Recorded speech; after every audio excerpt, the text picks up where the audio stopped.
The Galactic Council's annual Unity Summit had never been quite so tense. Ambassador Sheedle of the Verdani Collective shifted nervously on her crystalline perch, her translucent wings fluttering with agitation. Beside her, Counselor Brexscore, a towering reptilian from Soros Prime, thrummed his clawed fingers against the obsidian table. All eyes compound, multifaceted, and otherwise were fixed on the human who had just entered the Grand Assembly Hall. Captain. Jace Rowan walked with the easy confidence of someone who had stared down black holes and lived to tell the tale. Behind him, on twin adamantium leashes that gleamed under the hall's bioluminescent lighting, padded to creatures that made every alien in attendance freeze. They were magnificent. Nearly 2 meters long, from nose to tail, rippling with muscle beneath tawny fur marked with elegant rosettes. Golden eyes surveyed the room with predatory intelligence, when one of them yawned, revealing fangs the length of a Verdunese forearm. Ambassador Shia Tal nearly fell off her perch. Captain Rowan, Counselor Brexscore's voice, carried across the suddenly silent hall, his translator struggling to convey his mixture of horror and disbelief. The directive specifically stated, "Bring your domesticated companion animals."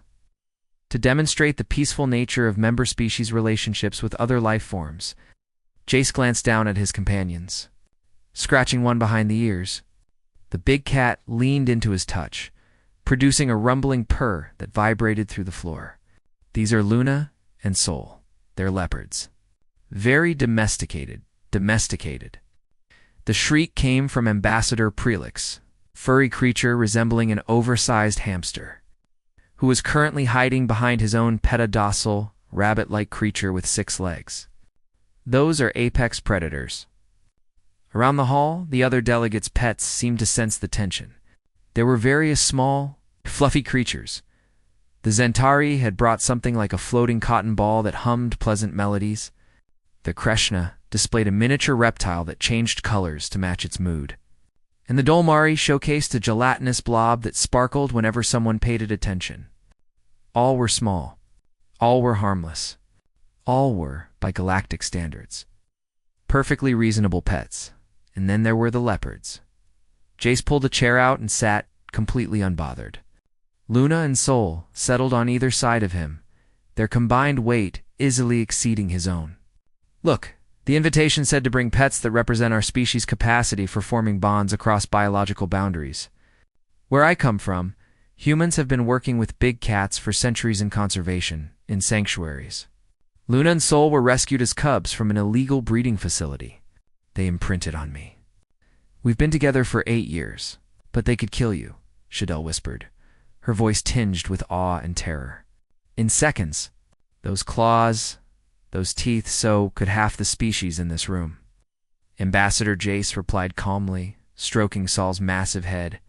"Your people's wing talons contain a neurotoxin. Counselor Brexscore's jaw strength could crush titanium. But we don't define relationships by theoretical danger, do we? We define them by trust." The hall fell silent. It was Counselor Mavaris of the Luminar Ancient Beings of Pure Energy who observed rather than participated who spoke next, their voice resonating directly in everyone's minds. "The human makes a valid point. We asked each species to bring companions that demonstrate the nature of their bonds with other life. Perhaps we revealed more about ourselves than intended." Ambassador Prelix peeked out from behind his chair. "What do you mean?" "Observe our choices," Mavaris continued. "We selected creatures that pose no threat, demand little, and exist primarily for our comfort and amusement. The human brought creatures that could end his life with a single swipe, yet he trusts them completely.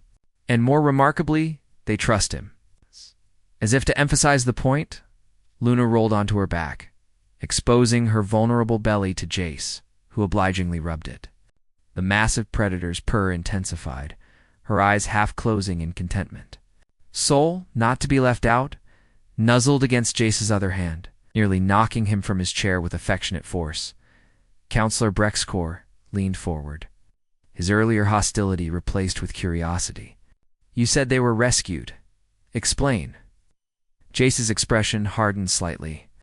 "On Earth, some humans, bad ones, try to own these magnificent creatures as status symbols. They mistreat them, neglect them. Conservation organizations rescue them, but many can't be released into the wild. They've lost the skills, or the habitat no longer exists. So humans like me, we dedicate our lives to giving them the best existence possible. We become their family. You sacrifice your safety for creatures that give you nothing in return. Sheetal asked, genuinely confused. They give me everything, Jace corrected softly. Companionship, purpose, the privilege of witnessing nature's perfection up close.